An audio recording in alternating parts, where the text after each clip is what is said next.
Big news just came across the wire as Trump appoints a head to the crypto council. Bullish news for all of us. Stablecoins booming.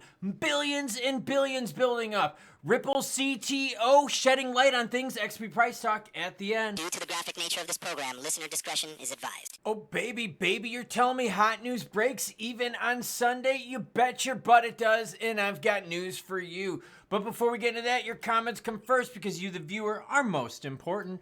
Tyler Yetzer says, I hate shrinkage. Good thing we got a big red pill to take on January 20th. Then we shall rise.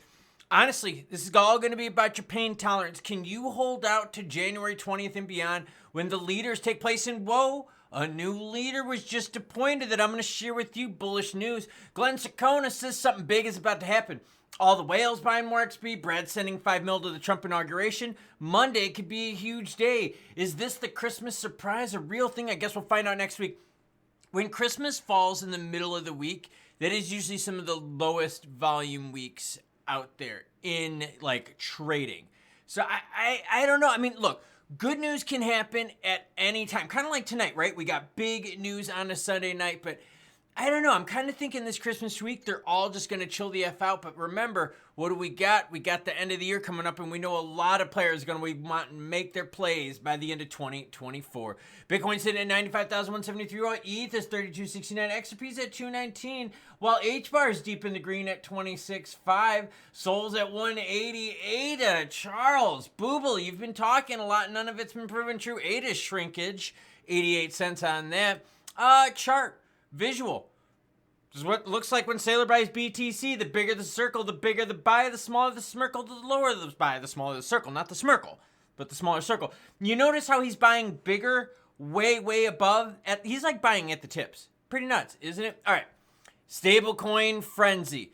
Over the past month, the stablecoin market has swelled to over 200 billion. Ooh, that's juicy. Now, what we can do is we can track Ripple's RLUSD. It's linked in the description down below with the rest of the articles. Right now, 68 million in market cap.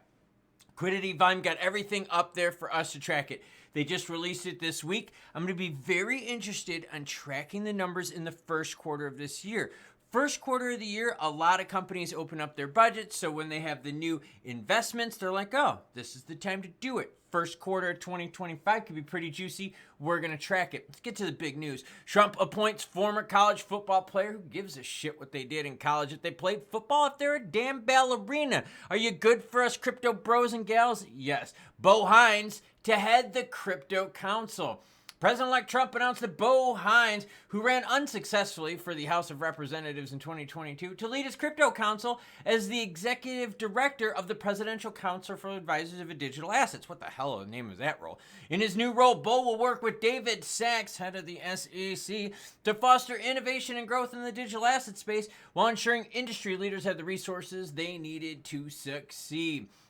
From Trump, additionally, Bo Hines will be the executive director of the Presidential Council of Advisors for Digital Assets. Wow, I wish there was an acronym for that. The Crypto Council. The new advisory group composed of luminaries from the crypto industry and chaired by our crypto czar, David Sachs. Bo is a graduate of Yale University and Wake Forest University of Law. In his new role, Bo will work with David to foster innovation and growth in the digital asset space while ensuring the industry leaders have the resources they need to succeed. Yeah, no more of this, come on in and fill out the paperwork. And then you fill out the paperwork and they're like, oh, thank you for giving us all your juicy deets. We're going to bend you over with the Wells notice. Yeah, they've done that. Together, they will create an environment where this industry can flourish and remain a cornerstone of our nation's technological advancement. I'm bringing this up, okay? Because when I shared earlier this chart regarding Sailor buying big and how these orange bubbles are bigger than these little bubbles back here. Like, look, little bubbles. He bought little bubbles at 30,000. Little bubbles at 44,000. Big, giant freaking bubbles above 80,000. Sailor knows something big is coming. The whales know something big is coming. And Trump is just now still, or I'm sorry, not just now. Trump is still appointing people to massive roles that are important to us. So like I said, news is going to break it all the time. We just got to be able to hold out until January 20th when all these people, yet another one here, right? When they can start taking effect, when the action gets into play. I bring you news whether it's good or bad, happy or sad. For those of you that like XRPL leverage on the price of XRP, David Pete in your Cheerios, kind of funny as this was in yellow. Ripple CTO reveals a shocking truth about XRP burning process. Basically, someone asked David, hey, if all of a sudden a whole bunch of XRP is being used for RLUSD launch, does that mean it's going to put some leverage on the price of, XRP? David said, no. He said, no. The minimum is set by consensus, but if there's a burst of transaction load beyond the network can clear, transactions are prioritized based on fees. Essentially what David said was that if RLUSD, if they had the volume of Visa, every year, that they would only burn 0.0075% of the total supply annually. And that would be with billions of transactions, similar to a Visa scale. So basically, Joel is saying, look, if you think RLUSD is going to make you rich because of the burning of transactions, think again, girlfriend, because with billions of transactions, only 0.0075% would be burned annually. Isn't that crazy? That would be nuts. That's hardly it. You'd be waiting around for hundreds and hundreds and hundreds of years. Do the math. Move the decimal place over 1. Okay, that's 100 years. That's 1,000 years. That's holy shit. Yeah, we'd all be dead. So David just peed in our Cheerios. But the reality is, RLUSD isn't about the transactions, about the trust of the company and the products with that company. Stablecoins are all about trust, right? We always talk about USDT, Tether. Oh, I don't trust it, this and that. Doesn't matter if you don't trust it, a ton of people do. All of a sudden, they got billions, right?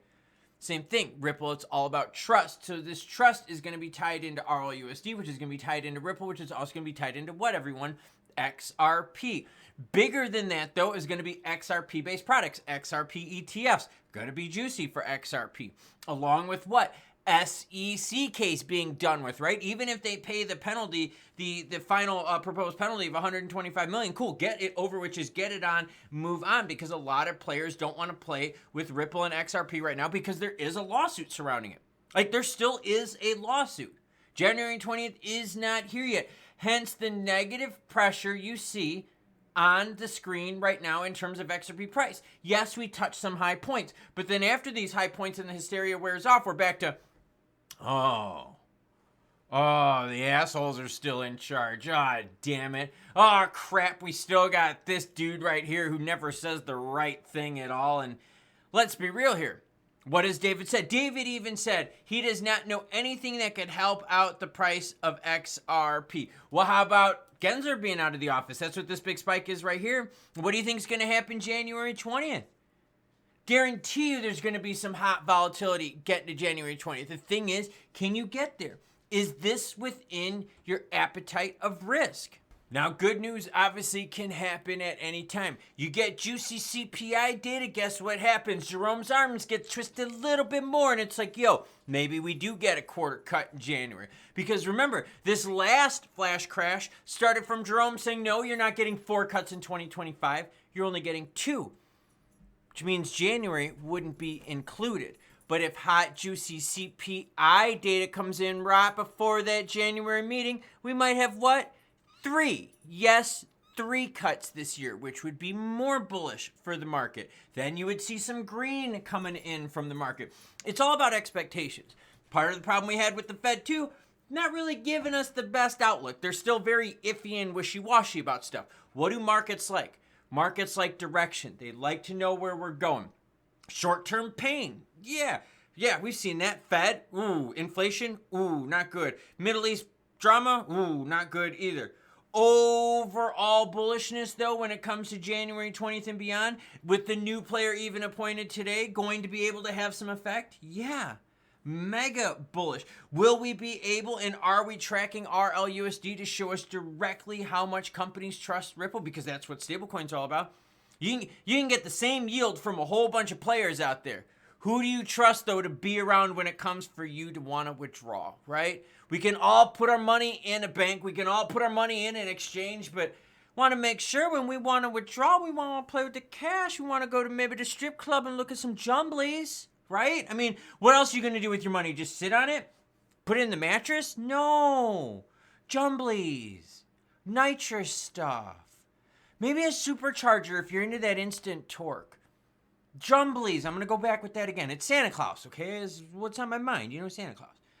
So yeah, what's your risk appetite right now? Can you handle the volatility? Can you handle these attacks? And can you handle the good news that could pop at any moment? Can you handle the volatility both up and down? That's what you have to decide. I'll bring the news. I'll bring it to you as fast as I can, even on a Sunday night. You just got to bring the choices. Choo-choo, bitches.